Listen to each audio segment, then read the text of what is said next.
Jama'a assalamu alaikum, barkanmu da sake zuwa tashar mu ta Kwara Tech and Crypto.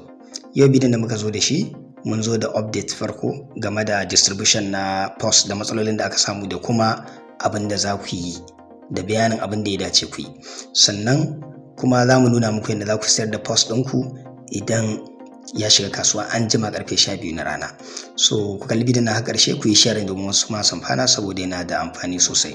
So kamar yadda kuka sani jiya an fara distribution na POS har ya kasance wasu duk masu Bitget yawanci sun samu amma masu Bybit ba su samu. Wato akwai sanarwar da ta fito kan cewa su masu Bybit sun samu error ne, sun sami issue amma sun kwashe ma duk wanda suka turawa, yawanci sun kwashe, za su ƙara turawa.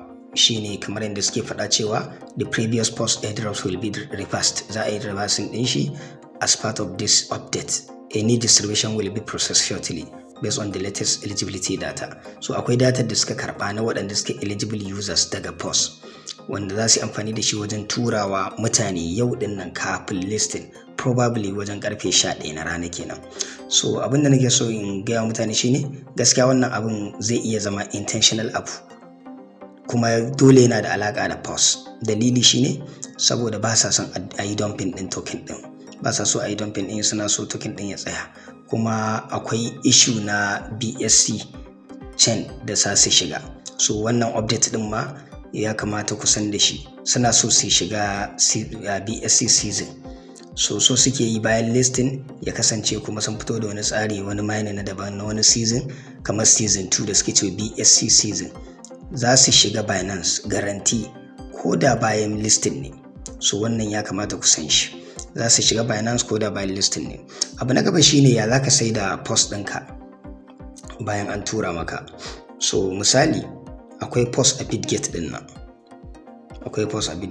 in za ka duba POS ɗinka za ka zo spot, yawanci spot suke turawa. In ka ɗanyo ƙasa za ka gan shi, in baka gan shi ba za ka yi sacin. Kun ga akwai POS guda 5,000 a nan wajen. So in baka gan shi ba a spot ɗin za ka zo nan wajen search ɗin nan kai sacin, za ka yi sacin. Misali ka rubuta POS, kun gan shi nan. In baka gan shi a spot ba za ka zo OTC din nan, so za ka iya ganin shi a nan. So idan yana spot shine za ka yi trading lafiya lau. In kuma a OTC yake sai ka yi transfer din shi ta hanyar taɓa transfer din nan zuwa spot. Ya za ka yi transfer din shi? Za ka taɓa wannan transfer din idan yana OTC kenan. So zai kasance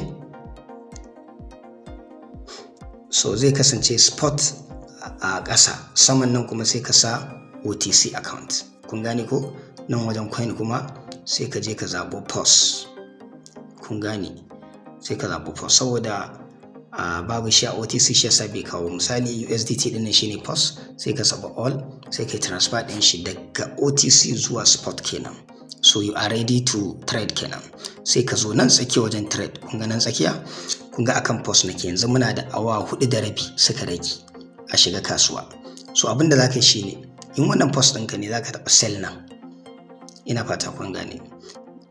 Nan wajen market ɗin nan yawanci ana amfani da market idan za ka sayar da shi a farashin da yake nunawa a nan hannun daman nan, farashin lokacin kenan. So za ka yi amfani da market. In kuma kai ne kake so ka sa farashinka in ya kai ya siyar, to shine ake sa limit. Za ka taɓa ka sa limit. Limit yana amfani da farashinka. Kun gane ko?